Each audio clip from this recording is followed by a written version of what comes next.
Phases of compiler के ऊपर exam में एक शॉर्ट क्वेश्चन आने वाला है और इसलिए अगले बस कुछ ही मिनट्स में हम इस टॉपिक का डिटेल में अभ्यास करने वाले हैं। सबसे पहले तो हमें ये समझना पड़ेगा कि कंपाइलर का मतलब क्या होता है। कंपाइलर एक कन्वर्टर है जो हाई लेवल लैंग्वेज को, यानी कि जैसे कि for example C++, Java, Python, इस हाई लेवल लैंग्वेज को लो लेवल लैंग्वेज या मशीन कोड में कन्वर्ट करता है।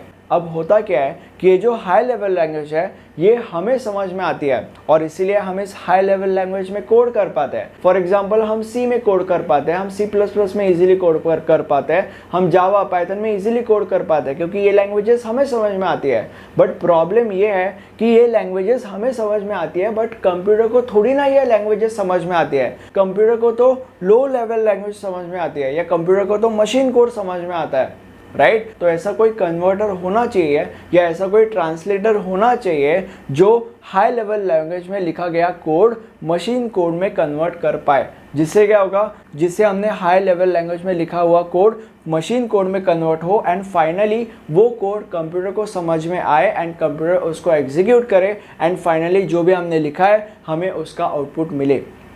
ठीक है, तो ये जो कन्वर्टर है जो हाई लेवल लैंग्वेज को लो लेवल लैंग्वेज में या मशीन कोड में कन्वर्ट करता है, ये कन्वर्टर है कंपाइलर।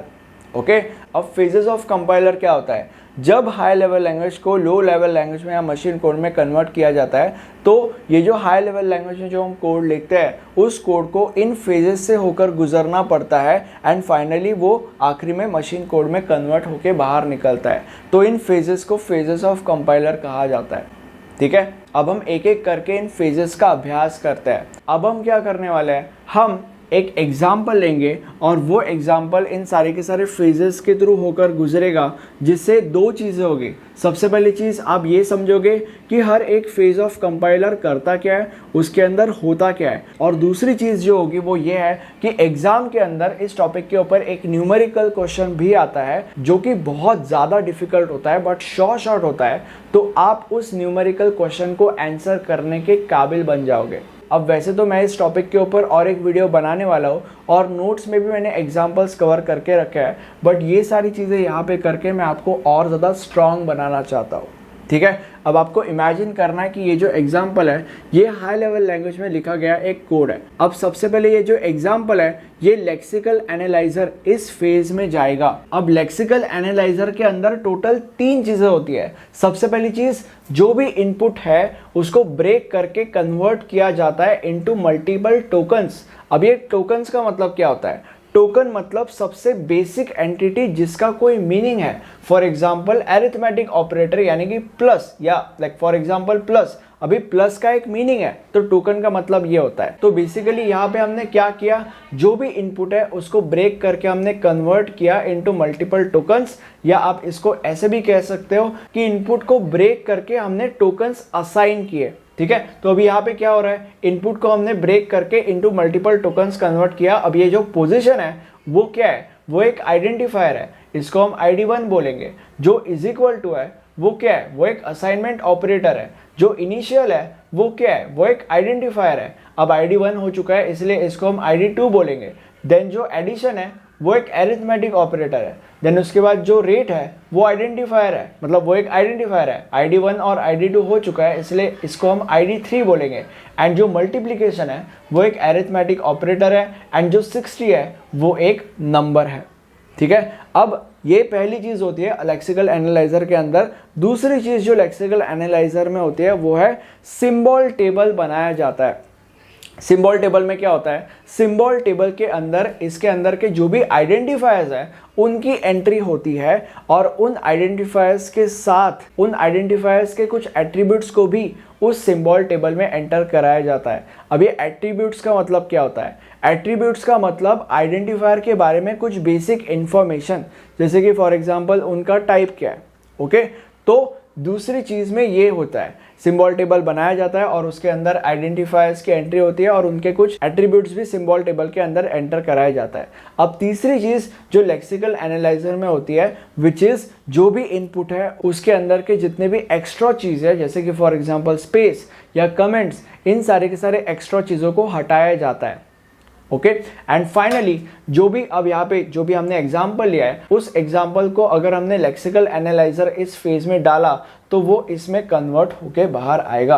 अब यहाँ पे क्या है, जो हमारा पोजीशन है वो ID1 है, राइट। तो इसीलिए हम यहाँ पे ID1 लिखेंगे, जो देन इज इक्वल टू वैसे का वैसा, देन इनिशियल हमारा ID2 बन गया था, इसलिए हमने इसको ID2 यहाँ पे लिखा है, देन प्लस वैसे का वैसा, देन रेट को हमने ID3 यहाँ पे असाइन किया है, इसीलिए ID3 एंड देन इनटू वैसा का वैसा एंड 60 वैसा का वैसा। तो लेक्सिकल एनालाइजर फेज ये होता है और लेक्सिकल एनालाइजर में ये सारी चीजें होती है। अब हम अगले फेज के ऊपर जंप करते हैं, विच इज सिंटैक्स एनालाइजर। अब सिंटैक्स एनालाइजर के अंदर दो चीजें होती है। सबसे पहली चीज, जो भी इनपुट मिला है उसके अंदर ये चेक किया जाता है कि ग्रामर रूल्स के अकॉर्डिंग इनपुट के अंदर के टोकन्स सिंटैक्टिकली ऑर्गेनाइज्ड है या नहीं, कोई एरर तो नहीं है। ये सारी चीज़ें इसके अंदर चेक की जाती है, मतलब बेसिकली सिंटैक्स को एनालाइज किया जाता है, और अगर सारी की सारी चीज़ें सही है तो एक पार्स ट्री जनरेट होता है, which is the second cheese. Okay, अब यहाँ पे जो भी इनपुट है, अब यहाँ पे जो हमारा लेक्सिकल एनालाइजर का जो मतलब ये इनपुट था वो लेक्सिकल एनालाइजर में गया, देन वो इसमें कन्वर्ट हुआ। अब यही सिंटैक्स एनालाइजर में एज एन इनपुट जाएगा ना, तो ये जो है इसको कंसिडर करके फाइनली एक parse tree syntax analyser generate करेगा। अब पार्स ट्री कैसे जनरेट करेगा, वो इसको एज एन इनपुट लेके देखो। सबसे पहले क्या है, यहाँ पे 60 इंटू ID3 है, राइट। तो 60 इंटू ID3, ओके। अब ये जो है वो प्लस ID2 है, तो ये जो है वो हमने प्लस ID2 किया, ठीक है। और ये जो पूरा का पूरा है वो हमने ID1 को असाइन किया, तो ये जो पूरा का पूरा है वो हमने ID1 को असाइन कर दिया, खत्म, हमारी पार्स ट्री जनरेट हो गई। अब हम थर्ड फेज के ऊपर जंप करते हैं, विच इज सिमेंटिक एनालाइजर। कैसा है कि जो इनपुट है उसका बस सिंटैक्स चेक करना जरूरी नहीं है, ये भी चेक करना जरूरी है कि वो इनपुट का मीनिंग है नहीं, या ये भी चेक करना जरूरी है कि वो जो इनपुट है वो सेंस बना रहा है या नहीं, ताकि उसका एक प्रॉपर या एप्रोप्रिएट आउटपुट निकल सके। अब ये जो सिमेंटिक एनालाइजर है वो यही करता है, वो ये चेक करता है कि जो इनपुट उसे मिला है उसका कोई मीनिंग है नहीं, या फॉर एग्जांपल वो कोई प्रॉपर सेंस बना रहा है नहीं। और अगर वो एक प्रॉपर सेंस नहीं बना रहा या उसका कोई मीनिंग नहीं निकल रहा, तो वो एक सिमेंटिक एरर जनरेट करेगा जो बाद में यूज़र को पता चल जाएगा। अब सिमेंटिक एनालाइजर का और एक रोल होता है, which is type checking. Type checking में सिमेंटिक एनालाइजर ये चेक करता है कि जो भी उसे इनपुट मिला है वो प्रोग्रामिंग रूल्स के हिसाब से सही है नहीं। अगर वो सही है तो फाइन, एक पार्स ट्री जनरेट होगा, और अगर वो सही नहीं है तो टाइप कास्टिंग परफॉर्म वो करेगा और उसके बाद एक अपडेटेड पार्स ट्री जनरेट होगा। अब ये टाइप कास्टिंग का मतलब क्या होता है, अब ये जो टाइप कास्टिंग होता है वो कैसे होता है ये हम समझते हैं। टाइप कास्टिंग के अंदर दो प्रकार के टाइप कास्टिंग होता है, एक होता है एक्सप्लिसिट टाइप कास्टिंग और एक होता है implicit type casting. Explicit type casting programmer के द्वारा किया जाता है और जो इम्प्लिसिट टाइप कास्टिंग होता है वो कंपाइलर के द्वारा किया जाता है। अब ये टाइप कास्टिंग होता कैसे है, देखो मैं तुम लोग को इसे एक एग्जाम्पल के द्वारा समझाता हूँ। अब अगर सपोज हमने इसको एज एन एग्जाम्पल कंसिडर किया, तो इसके अंदर जो A और B है वो फ्लोट है और जो C है वो इंटीजर है। तो अभी यहाँ पे C को हमने 3 वैल्यू असाइन कर दिया और B को 10.5 वैल्यू असाइन किया, ठीक है। अब यहाँ पे हमने लिखा है A = B + C। अब ये जो रिजल्ट है वो फ्लोट में है, A जो है वो फ्लोट में है, तो ऑब्वियसली जो RHS साइड की जो चीज़ें है, जो RHS साइड की जो एंटिटीज़ है वो भी फ्लोट में होनी चाहिए। तो उसके अंदर जो B है वो फ्लोट में है क्योंकि वो 10.5 है ऑफकोर्स, बट जो C है वो इंटीजर में है। तो अभी यहाँ पे क्या होगा, ये जो C है उसको ऐड करने से पहले कन्वर्ट किया जाएगा फ्रॉम 3 to 3.0 ताकि वो फ्लोट में कन्वर्ट हो, और फिर 10.5 और 3.0 का एडिशन होगा एंड फाइनली A के अंदर वो जाएगा एज एन आउटपुट। तो बेसिकली हमने क्या किया, जो आउटपुट है वो क्योंकि फ्लोट में है इसीलिए जो इनपुट एंटिटीज है उनको भी फ्लोट में ही होना चाहिए, और इसीलिए हमने C को फ्लोट में कन्वर्ट किया फ्रॉम इंटीजर, और उसके बाद एडिशन परफॉर्म किया। B तो ऑलरेडी फ्लोट में था एंड एडिशन परफॉर्म करने के बाद हमने वो जो वैल्यू है वो A के अंदर डाल दी। ओके, तो इस चीज़ को टाइप कास्टिंग कहते हैं। अब अगर हमने हमारे एग्जाम्पल को कंसिडर किया और सपोज हम ये अज्यूम करते हैं कि ID1, ID2 और ID3 फ्लोट में है, तो अभी यहाँ पे जो LHS है यानी कि बेसिकली ID1 है, यानी कि लाइक जो रिजल्ट है वो क्योंकि फ्लोट में है इसलिए जो RHS के सारे एंटिटीज है वो भी फ्लोट में होने चाहिए। तो जो ID2 और ID3 है वो तो फ्लोट में ऑलरेडी है, बट जो 60 है वो इंटीजर है। ओके, और इसीलिए इस इंटीजर वैल्यू को फ्लोट वैल्यू में कन्वर्ट करना ज़रूरी है। और इसीलिए जैसे कि मैंने पहले बोला था कि एक अपडेटेड पास ट्री जनरेट होता है, तो अभी यहाँ पे क्या होगा, इम्प्लिसिट टाइप कास्टिंग परफॉर्म होगा और एक ये अपडेटेड पास ट्री जनरेट होगा जहाँ पे ये जो 60 है which is an integer value, उसको इस स्टेप के मदद से एक फ्लोट वैल्यू में कन्वर्ट किया जाएगा। मतलब ये जो 60 है जो इंटीजर वैल्यू है तो इंट टू फ्लोट, तो इस 60 को फ्रॉम इंट टू फ्लोट में कन्वर्ट किया जाएगा, यानी कि 60.0 में कन्वर्ट किया जाएगा एंड वो आगे जाएगा, यानी कि बाकी का प्रोसेस वैसा का वैसा। तो बेसिकली सिमेंटिक एनालाइजर ये अपडेटेड पास ट्री जनरेट करता है। अब हम ये समझते हैं कि इंटरमीडिएट कोड जनरेटर के अंदर क्या होता है। अब नेक्स्ट स्टेप यानी कि बेसिकली इंटरमीडिएट कोड जनरेटर के अंदर इंटरमीडिएट कोड जनरेट किया जाता है। अब इसके बहुत सारे अलग अलग तरीके होते हैं, बट इसका जो सबसे ज़्यादा कॉमनली यूज तरीका है वो है 3 एड्रेस कोड। मतलब बेसिकली जो भी इनपुट में मिला है उसको 3 एड्रेस कोड में कन्वर्ट किया जाएगा। अब ये कैसे होता है, देखो अब यहाँ पे इनपुट में क्या मिला है, ये मिला है राइट। तो अभी यहाँ पे इसको 3 एड्रेस कोड में हम कन्वर्ट करेंगे। कैसे कन्वर्ट करेंगे, हम टेम्पररी वेरिएबल्स का इस्तेमाल करते हैं। देखो अभी सबसे पहले स्टेप में क्या होता है, ये है राइट। अब यहाँ पे पहले स्टेप में क्या हो रहा है, जो 60 है वो 60.0 में कन्वर्ट हो रहा है with the help of into float. तो ये जो पहला स्टेप है उसको हमने टेम्पररी वेरिएबल 1 यानी कि बेसिकली T1 में डाल दिया। ओके, अब ये जो है वो हमें ID3 के साथ मल्टीप्लाई करना है राइट। तो ये T1 में था, ओके, तो T1 को हमने ID3 के साथ मल्टीप्लाई कर दिया और इस पूरे को T2 यानी कि टेम्पररी वेरिएबल 2 के अंदर डाल दिया। अब ये जो पूरा का पूरा है उसको हमें ऐड करना है विथ ID2। अब ये पूरा का पूरा क्या है, T2 राइट। तो इसीलिए T2 को हमने ID2 के साथ यहाँ पे ऐड कर दिया और इस पूरे के पूरे को टेम्पररी वेरिएबल 3 यानी कि T3 में डाल दिया।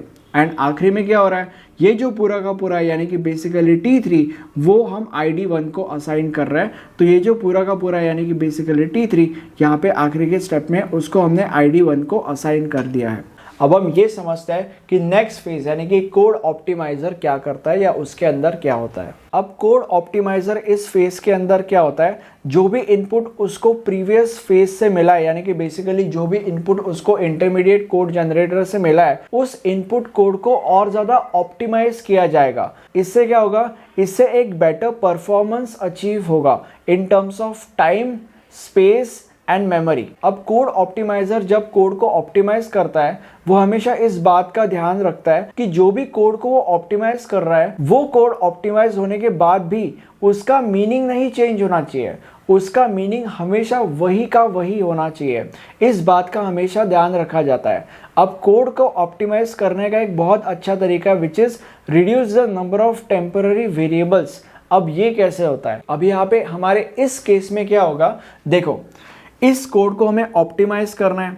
तो अभी सबसे पहले स्टेप का मकसद क्या है, इसका मकसद ये है कि ये जो 60 है जो इंट में है उसको फ्लोट में कन्वर्ट करना है, यानी कि बेसिकली 60 को 60.0 में कन्वर्ट करना।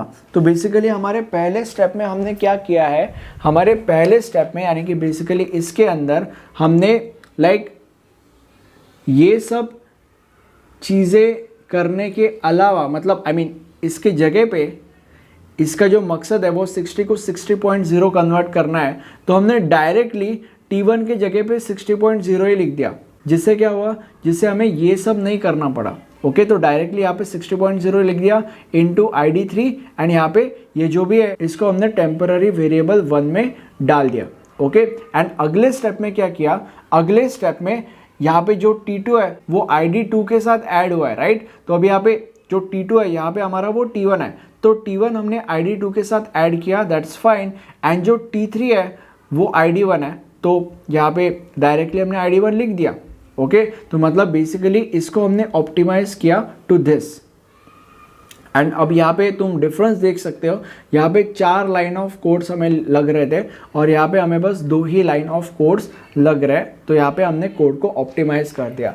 अब हम ये समझते हैं कि कोड जनरेशन जो कि हमारा लास्ट फेज है उसके अंदर क्या होता है। अब आखिरी फेज के ऊपर जंप करने से पहले मेरी आपसे एक हम्बल रिक्वेस्ट है, इन सारी की सारी चीज़ों को लिखने में और ड्रॉ करने में बहुत ज़्यादा मेहनत जाती है, इसीलिए अगर आप इस वीडियो को एक छोटा सा लाइक कर दोगे तो मुझे दिल से काफ़ी अच्छा लगेगा। बाकी आखिरी फेज है कोड जनरेशन, इसके अंदर final machine understandable code generate होता है। अब कैसे होगा देखो, सबसे पहले इसका इनपुट क्या होगा, कोड ऑप्टिमाइजर का आउटपुट जो है यानी कि बेसिकली ये इसका इनपुट होगा। अब मशीन अंडरस्टैंडेबल कोड को जनरेट करने के लिए हम रजिस्टर्स का इस्तेमाल करते हैं। सबसे पहला स्टेप क्या है ये, अब इसको हम कैसे डिनोट करेंगे। अब यहाँ पे ID3 है, इसको हमें सबसे पहले एक रजिस्टर के अंदर लोड करना पड़ेगा और इसीलिए सबसे पहले स्टेप होगा हमारा LDF।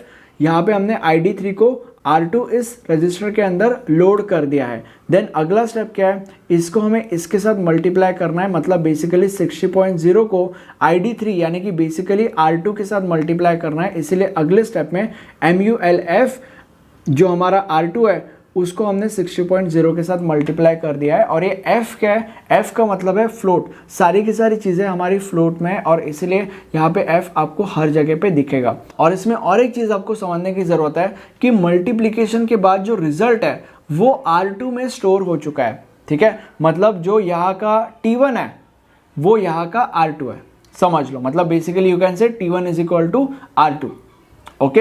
अब अगले स्टेप में क्या है, यानी कि बेसिकली ये हमारे पास ID2 नया आइडेंटिफायर आ जाता है, इसको भी हमें एक रजिस्टर के अंदर लोड करना पड़ेगा और इसीलिए LDF यानी कि लोड ID2 इंटू रजिस्टर 1 यानी कि बेसिकली R1। देन अगले स्टेप में रजिस्टर 1 यानी कि R1 को हमें T1 के साथ ऐड करना है। अब T1 का मतलब क्या है, R2, जैसे कि मैंने पहले आपको बताया था, और इसीलिए अगले स्टेप में हमने R2 को R1 के साथ ऐड किया है एंड जो भी रिजल्ट है वो R1 के अंदर स्टोर हो चुका है। एंड लास्ट स्टेप में क्या होता है, जो भी ये है यानी कि बेसिकली जो भी एडिशन का रिजल्ट है जो कि अभी यहाँ पे इस केस में R1 के अंदर स्टोर हो चुका है, उसको हमने यहाँ पे ID1 के साथ असाइन किया है। तो अभी यहाँ पे आखिरी स्टेप में हम असाइन कर रहे हैं जो भी रिजल्ट है उसको ID1 के साथ, एंड ये हमारा फाइनल कोड जनरेट हो चुका है एंड ये कोड अभी आगे जाएगा। अब मुझे पता है कि ये जो आखिरी की चीज़ें है ये आपको डिफिकल्ट लग रही है और एग्जाम में ऐसे अलग अलग प्रकार के प्रॉब्लम्स भी आ सकते हैं, तो इसके लिए आप एक चीज़ कर सकते हो विच इज़ आप मल्टीपल एग्जाम्पल सॉल्व कर सकते हो और मल्टीपल एग्जाम्पल सॉल्व करने के लिए आप मेरे नोट्स भी रेफर कर सकते हो। डिटेल्स आपको नीचे डिस्क्रिप्शन में मिल जाएंगे। ये हमारा प्लेलिस्ट है, इस प्लेलिस्ट में आपको इस सब्जेक्ट के सारे वीडियोज़ अवेलेबल करा दिए हैं। Thank you for watching this video and have a nice day. Bye bye.